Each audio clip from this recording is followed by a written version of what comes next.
A federal court has upheld the Australian immigration minister's decision to deny you a travel visa Yes. to re-enter back into Australia.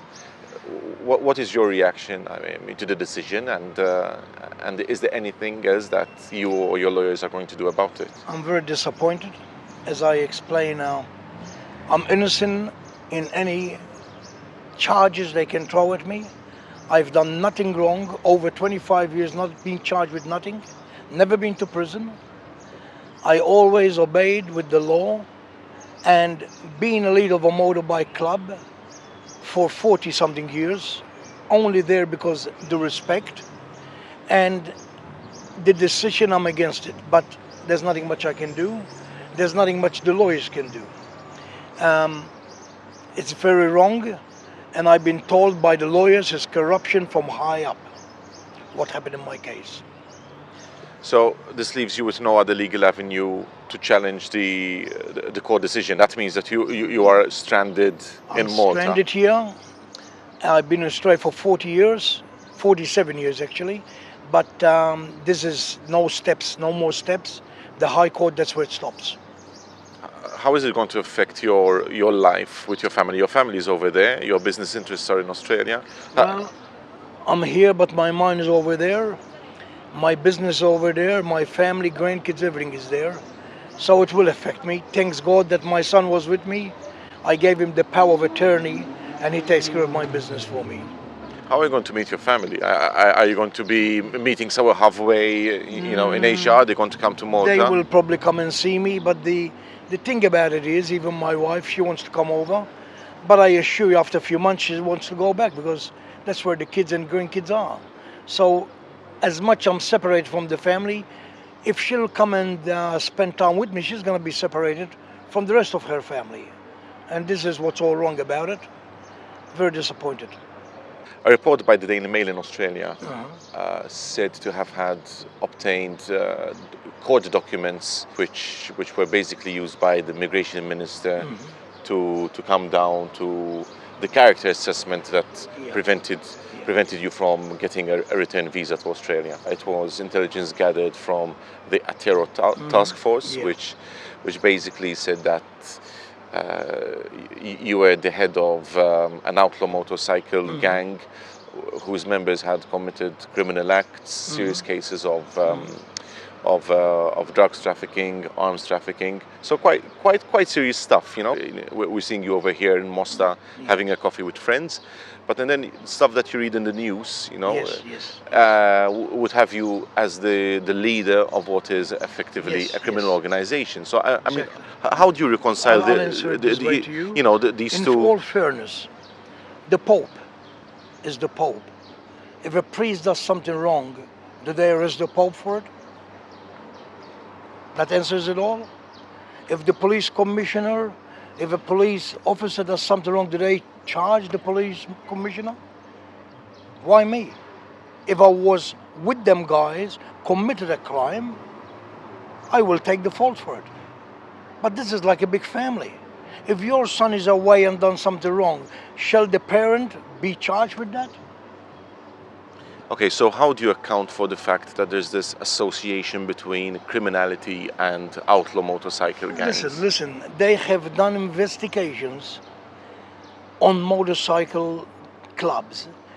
Their criminal activity, it is a percentage to what people do dressed in suits and tie. As you know today, most criminal activities, it's nothing to do with motorcycle, believe in me. But the little they do, make a big picture out of it, because they want to throw all the spotlight at us. That's all it is. A few years ago, there was a memo from Europol, the European Police Agency, which said that members of the rebels and Comancheros coming from Australia to Europe, it would lead to some internecine conflict with other established motorcycle clubs like the Hells Angels in Europe. I mean, is this true? Are people coming from other rival motorcycle clubs? They're coming to Europe and trying to muscle in on the trade? No, that's not the case. That's not the case. As a matter of fact, Club's been always around from the 40s. It's nothing new, nothing new. But as I said, they throw the light at us a lot more than it happened in the past. Nothing more. It's not true. What are you going to do? Are you going to keep on being the president of the Rebels Motorcycle Club Well, in Australia? it's pretty hard to be a president when you're not there. You know what I'm saying? I am here. I came for 2 weeks. Today I've been here 10 months and 22 days. I believe that I have hope in the future. And I only believe because I'm innocent of everything. And as I said, because you're a leader of a company, you're a leader of a church, it does not mean I should be the guilt of what someone else had done. You know, it's like a family. You can't get the mom or dad for what your child has done. You know what I'm saying? That's how it is.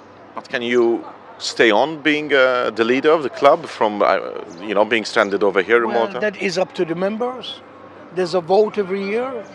I've been there many years, over 40 as a matter of fact. And you don't get voted because you're the bad guy. You get voted in because what you do is right. I keep things in order. When we used to have runs, police come to me and say, hey Alex, please this and that, and I make sure that guys never got in trouble. We used to go 800-900 into a town. We left with respect, and we gave respect, and we got respect. Tell me something, Alex. If you are the chief, the head of an organization, of a club which has, a couple of violent elements, some unruly members, to say the least. Yeah. How do you keep order inside this kind of club? I mean, you have to be a tough guy yourself, Yes, right? You got to. But we got rules. A family run with rules. We got a set of rules that we all agreed on. So when you step out of line, we'll step you at the club. It's as simple as that. You break them rules, you go at the club. But then again, there's other things like what you have done. It doesn't concern the club. It's your deal. It's not ours. We don't tell people to go and shoot people. We don't tell people to go and deal in drugs. That's their business, not my business. You know what I'm saying? That's how it is. Malta is my heart. But when you want to hard over the other side of the world, you lose that part of it. You know what I'm saying? My family's over there, kids, their grandkids. So living here, your mind is there, but you are living here. It's not easy. It's very difficult and it's very hard. You get up in the morning, you go for that walk, you sit, have a coffee with people, time goes away, but still, your mind, I say to people, it's pretty sad, they say to you, oh, this is okay. Well, I ask people, where are you going when you're leaving here? I'm going home. I'm not going home. I'm going to a place I'm renting. As I said, I've been renting properties over 40 years. Now I'm renting a place myself. You know what I mean? Now to go to a place where you look at the walls rather than look at your own family, it's very disappointing. For something I done no wrong. I done no wrong. This is corruption from high up.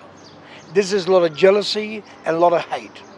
I have received over 1.6 million in compensation, in third-party cases, in people I've sued, the banks and everything else, and I invested in properties in a proper way. I use the money as a tool, which makes money for me from rent. Now they don't like the idea of that because it's like they want to push you to be a criminal. That's what they're doing today. We got people in the club who are tattooists. They don't want them to own a tattoo shop. They sell cars. They don't want them to have the business of selling cars. They're trying to stop us from doing any legal business, which is very wrong, Mike,